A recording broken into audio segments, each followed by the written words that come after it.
Leute und willkommen zu einem Tutorial, wie ich meine Zeichentrickfilme mache. Das Ganze auf Wunsch von Mr. Dave, der hatte mich angefragt und jetzt zeige ich euch das einmal. Einmal dazu, welche Programme ich nutze. Zum Zeichnen benutze ich Paint.net, das ist ein kostenloses Zeichenprogramm, kann man sich beispielsweise bei Chip runterladen und zum Zusammenschneiden der einzelnen Bilder benutze ich Magix Video Deluxe 17 Premium. Das ist ein kostenpflichtiges Programm, ist aber jetzt auch nicht so schlimm, man kann auch andere Programme dafür nehmen. Gut, nun dazu, wie ich meine Zeichentrickfilme erstelle. Euch dürfte das Prinzip einer Animation bekannt sein. Also, das glaube ich dann doch irgendwie schon. Man zeichnet oder fotografiert mehrere Einzelbilder und stellt sie nachher zusammen. Das heißt, ich kann jetzt beispielsweise hier so einen hässlichen Kreis zeichnen. So, da ist der Kreis jetzt. Dann kann ich ein neues Bild anfangen. Bla bla bla. Welche Maße zeichne ich den Kreis hier hin? Ja. Noch ein Bild. Ist der Kreis halt da. Das ist jetzt nur so mal zur Demonstration. Und schon hat man eine Animation, wenn man später in einem Programm zusammenschneidet.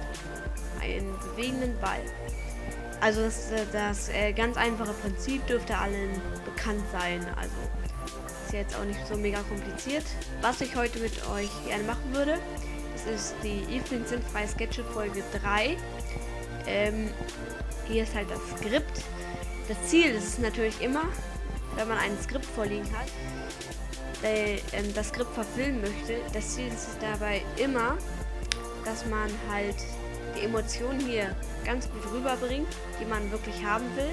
Man hat ja einen Gedanken im Kopf, wie das Sketch nachher aussehen will. Und das Ziel ist es halt, die Animation und die Emotionen dabei auch sehr gut rüberzubringen, sodass die Figuren nicht so pappig wirken, sondern wirklich auch Emotionen haben. Gut. Dann machen wir einmal ein neues Bild. Zack. Gut, das erste, was ich machen möchte, ist Ansage. Platzwechsel bitte. Das ist in einer Datingbörse und ein Mann oder eine Frau setzen sich an einen Tisch. Ich zeichne erstmal so den Grundlagenhintergrund. Mit Pinselstärke 10 ist auch ein Vorteil von Paint.net. Und halt sehr breite Auswahl an Pinselstärken. Das mit 10. Erste Ebene Hintergrund. Koloriere ich das einmal.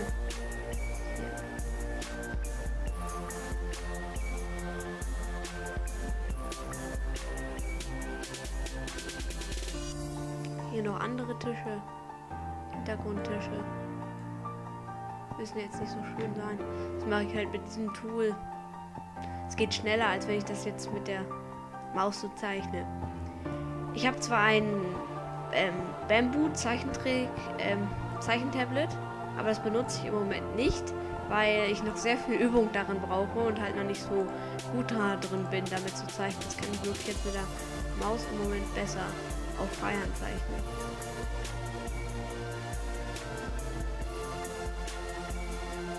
Gut. Und jetzt natürlich hier im Vordergrund der Tisch, wo sich die beiden Personen hinsetzen. Hier kann man auch oben auswählen, zack, ob es jetzt so wird, halt mit Vollfarbe, oder ob es jetzt so wird mit Umrandung. Das sind ja zwei Farben. Das erste wird dann die Umrandung und das zweite das Innere.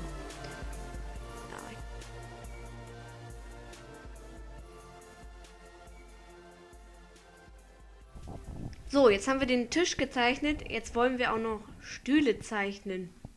Also können wir hier nochmal färben. Welche Farbe nehmen wir denn nochmal? Zweites Grün, nicht? Und jetzt wollen wir natürlich auch Stühle hinzuzeichnen. Wenn ich die Stühle jetzt hier mitten drauf klatsche. Ja. Wenn ich jetzt noch so mitten drauf klatsche. Das sieht scheiße aus. Wenn ich die jetzt färben möchte, zack, sieht man, hier sind noch die Umrandung von dem Hintergrund.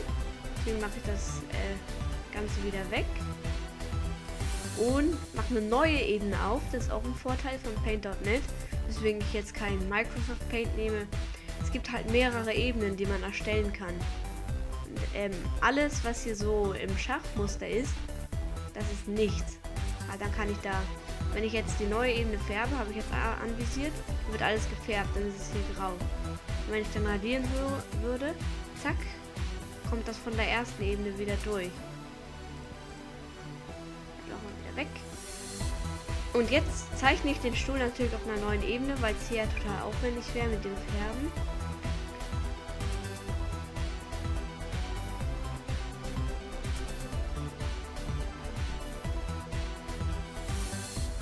Hier, man merkt, die Ebene über dem Hintergrund kann man natürlich auch problemlos darüber zeichnen. Und wenn man jetzt auf den Hintergrund geht und auf den Stuhl zeichnen möchte, zack, dann geht das nicht, weil der Stuhl ja auf einer Ebene darüber ist.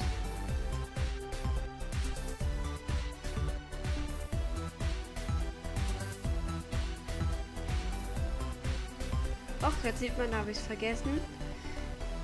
Ich bin auf einer anderen Ebene. Zack, da dachte ich, hier wird das schon die Linie mit dem Tisch ergänzt. Wird sie aber nicht, weil ich auf einer ganz anderen Ebene bin. Deswegen ziehe ich hier nochmal nach.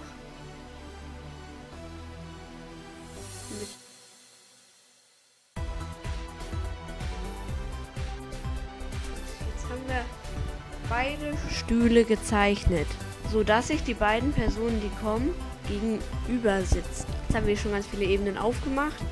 Die nächste Ebene kommen natürlich die Personen. Jetzt wollen wir erstmal einmal die Person zeichnen. Dafür machen wir etwas Externes auf. Halt noch ein Bildchen nebenbei. Könnt ihr auch nebenbei laufen. Jetzt sieht man, die Ebene ist voller Weiß. Deswegen machen wir jetzt einfach mal eine hohe Pinselstärke mit Radiergummi und radieren einfach ein bisschen. So, jetzt ist hier gar nichts. Die Ebene ist voll mit nichts. Also das Schachmuster, habe ich ja schon gesagt, bedeutet nichts. Gut, und jetzt zeichnen wir hierauf eine Figur.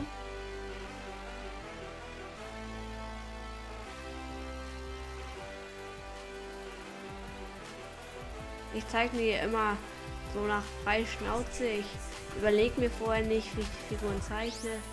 Die ergeben sich dann halt beim Zeichnen, ergeben sich bei mir die Figuren, wie sie halt aussehen. Das mache ich gerade alles mit der Maus.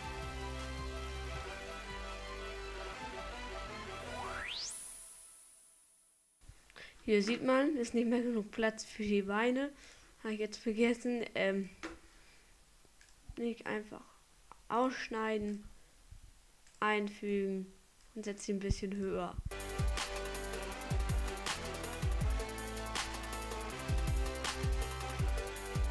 Jetzt haben wir eine Figur im Zeichentrick-Style gezeichnet. Jetzt können wir sie färben.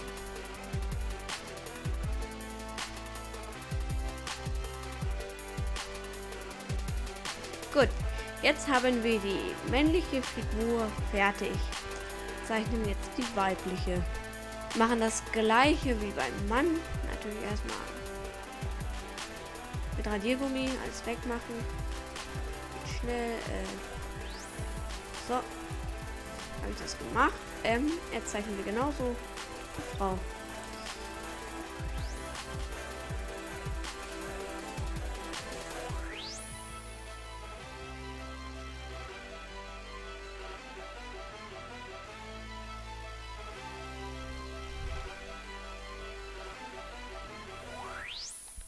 Hier sehe ich, wenn ich hier die obere Stirnhälfte färben will, sieht man, hier habe ich noch eine Lücke gelassen, so dass es sich nicht füllen kann. Das zeichne ich eben nach mit Stift.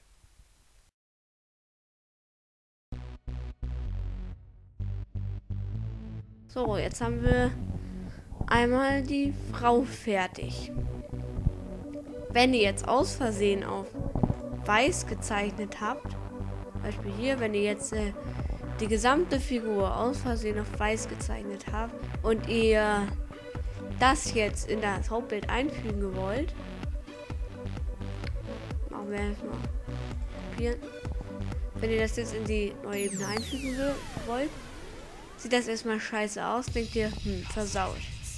Und wir können ja nicht alles hier an der Seite wegradieren. Deswegen gibt es bei Paint.net jedenfalls die Funktion Zauberstab. Da kann man hier zum Beispiel den Hintergrund auswählen und dann entfernen. Ja, man kann sich es auch einfacher machen und deshalb gleich auf nichts zeichnen. Gut, jetzt können wir die Figuren langsam einfügen. Dann nehmen wir das einmal. Erstmal die Frau. Machen wir kopieren. Fügen wir ihn auf der leeren Ebene. Die sie auf der Ebene ein auf der leeren. Und natürlich lassen wir erstmal nur ein ganz kleines Stück von ihr herausragen, weil die Figuren ja auch flüssig dorthin kommen sollen. Jetzt machen wir das gleich mal beim Mann. Machen wir erstmal kopieren. Jetzt machen wir einfügen. Sieht man, er geht in die falsche Richtung. Das ist nicht schlimm. Wir können ihn auch. Oh, jetzt haben wir ihn auch. Haben wir sie aus Versehen übertönt. Jetzt können wir ihn auch einfach umdrehen. Ist also ganz einfach eigentlich. Boah. Kommt auch nur ein Stück von ihm raus. Das war aufheben. So. Jetzt gibt es einen ganz wichtigen Punkt zum Thema Speicherung zu beachten, wenn wir das Bild jetzt speichern wollen. Also auf jeden Fall if-print sinnfrei Sketche, also ESS, nehmen wir es einfach mal ESS 3, ESS 3, weil es die dritte Folge ist, 1. Gut, speichern wir. Wir haben es eben als PDN-Datei gespeichert. Das ist halt die Datei extra für das Programm Paint.net. Und dieser Dateityp lässt auch mehrere Ebenen im Bild zu. Jedoch ist der PDN-Dateityp, der mehrere Ebenen zulässt, ist leider nicht kompatibel mit dem Programm, womit wir später zusammenschneiden. Deswegen speichere ich es jedenfalls immer zweimal ab. Ich speichere es dann auch nochmal als JPG ab. Speichern. Okay, zusammenfassen.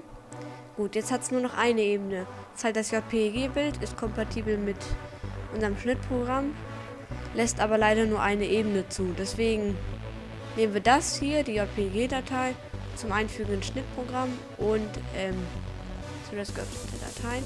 Die PDN-Datei nehmen wir fürs weitere Bearbeiten zum nächsten Bild. Gut, machen wir weiter.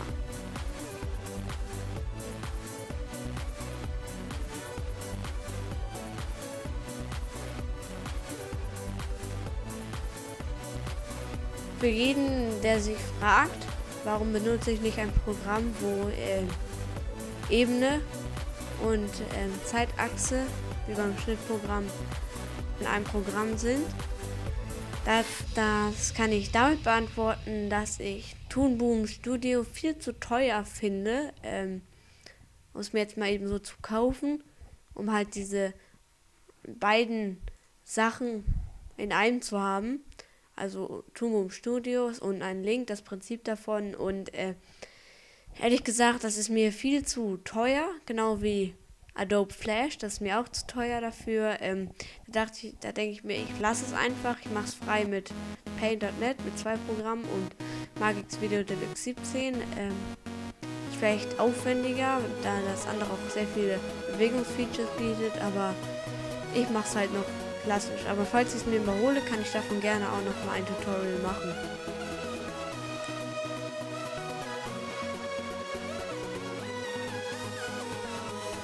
So, jetzt sollten wir bei der Frau beim nächsten Bild langsam mal anfangen, die Beine mit zu animieren. So, das nächste Bild. KsT Beats. Jetzt sind wir an einem Punkt angelangt, wo es ziemlich behämmert aussehen würde ich jetzt nicht noch irgendwas an Figuren bewegen.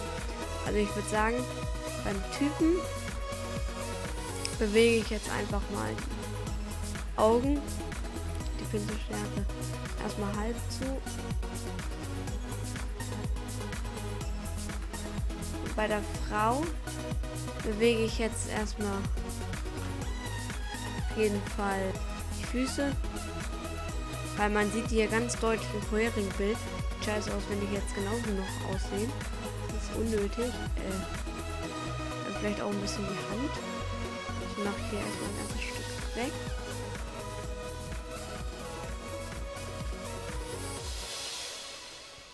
Sieht jetzt nicht schlimm gut aus, aber es ist ein Cartoon, sag ich immer, und es wird sich auch im nächsten Bild wieder verändern.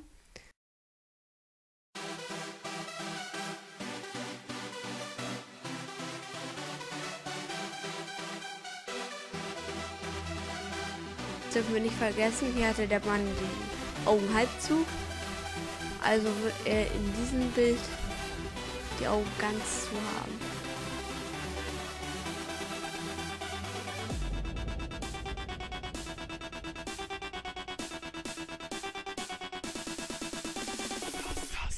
Die soll sich auch langsam in ihren Sitzplatz einreihen. Das war aufheben. Machen wir das gleich mal mit dem Mann.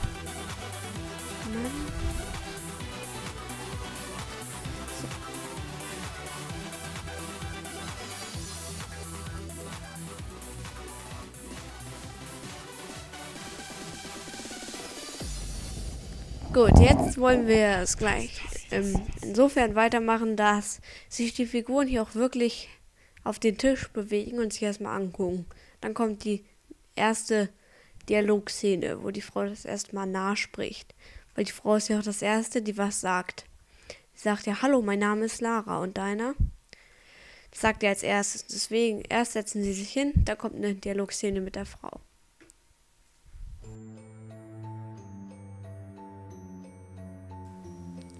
Der Mann hatte ein bisschen zu lange die Augen zugelassen. Da merke ich jetzt, da ist ein Fehler. Siehst du, weil in der vorherigen Szene hatte er auch schon die Augen zu. Jetzt werden ihm die Augen aufgemacht. Hatte ich noch vergessen.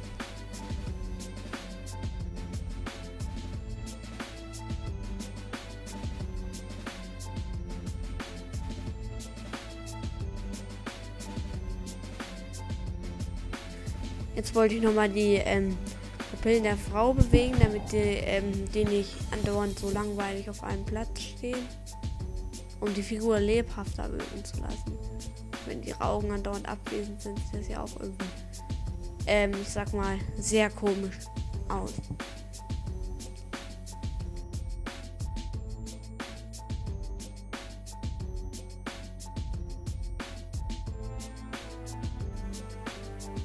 So, nehmen wir hier so ein Stück weg, damit er auch so vernünftig hinterm Tisch sitzt.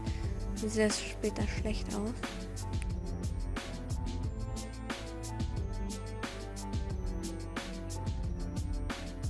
Das habe ich halt vergessen, das muss man immer beachten. Ich hätte den Tisch vielleicht in der Ebene über den Figuren machen sollen, damit sowas halt eben einfacher wird. Das habe ich halt vergessen, ist jetzt auch halt so dramatisch. Machen wir es weiter.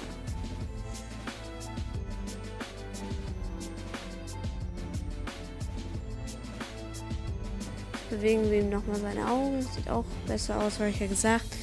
Dadurch wird die Figur wesentlich lebhafter wirken.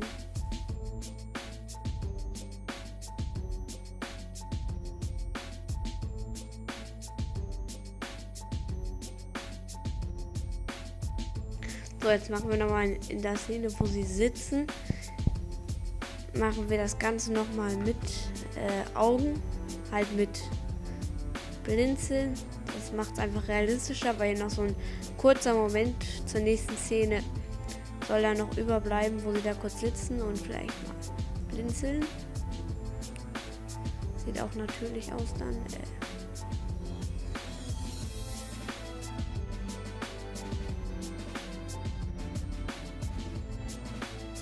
Achso, hätte ich gar nicht öffnen müssen, die 10 PDN. Da hätte ich lieber die 9 PDN öffnen müssen, weil hier die Augen wieder gleich geöffnet sind und ich will den Typen ja nochmal blinzeln lassen.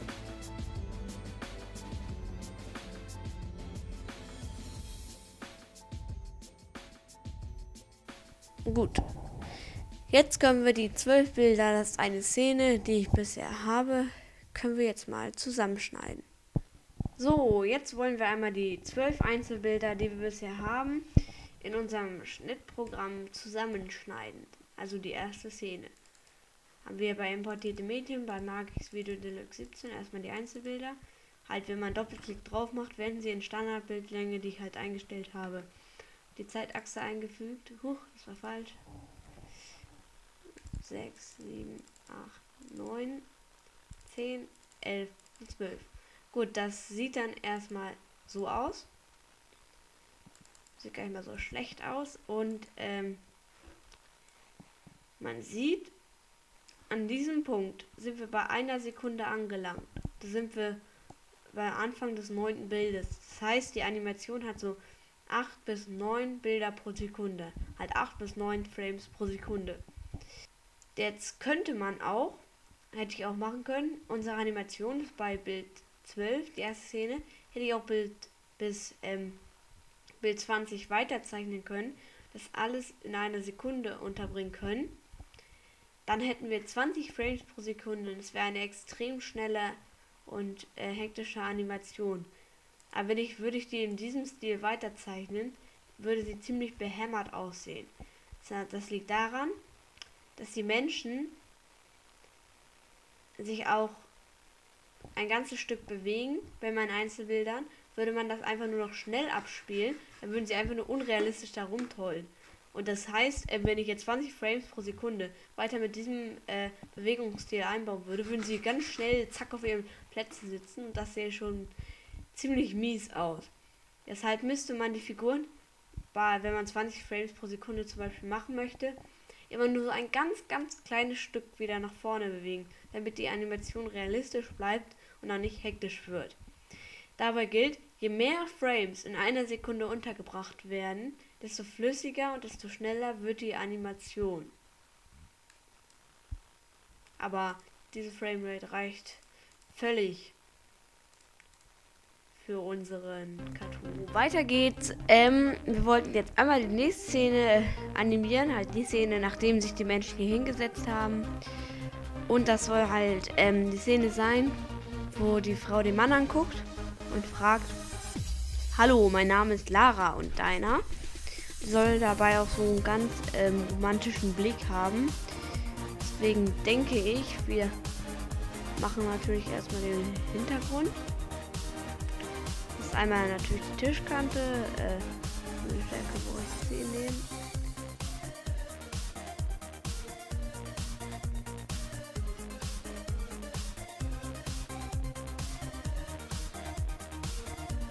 So, jetzt müssen wir hier nochmal den Strich nachziehen, weil der hier eigentlich auf der Tischstrich ja eigentlich auf einer anderen Ebene ist.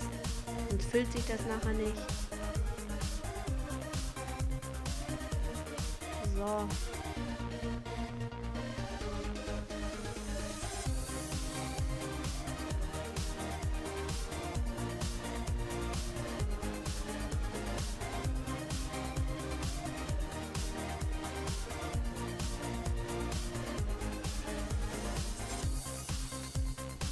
So, und jetzt wollen wir nebenbei nochmal eine Mundbewegung der Frau hervorrufen. Ja, das heißt, wir färben das erstmal in der Grundlage, wenn wir mal die Pinselstärke mit nicht so schwer ist, färben wir erstmal das Grundlagenrot, bla bla.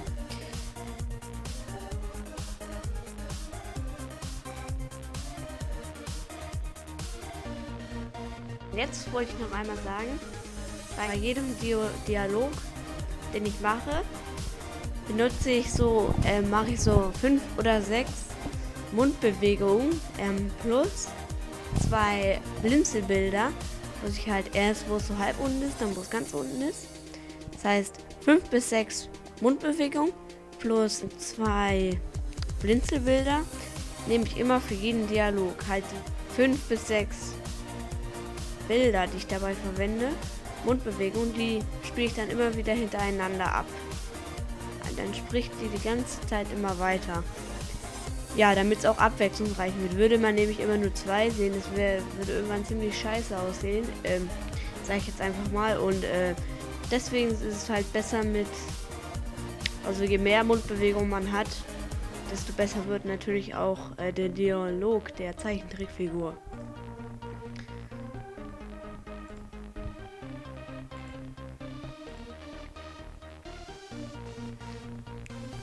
Das heißt, ich muss jetzt noch so 3, zeichne ich denke ich noch 3 Mundbewegungen.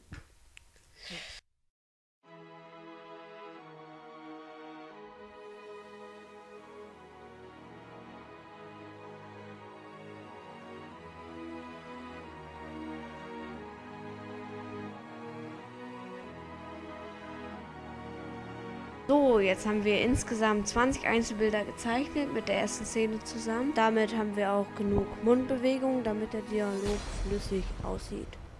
durchzieht. Das heißt, wir haben 1, 2, 3, 4, 5, die sich immer wieder hintereinander abspielen. Das reicht, plus die beiden Blinzelbewegungen und die Stehbewegung. Das reicht eben völlig für einen flüssigen Dialog. So, die wollen wir jetzt einmal zusammentragen. Ja, fangen wir bei 13 an. 14, 15, 17.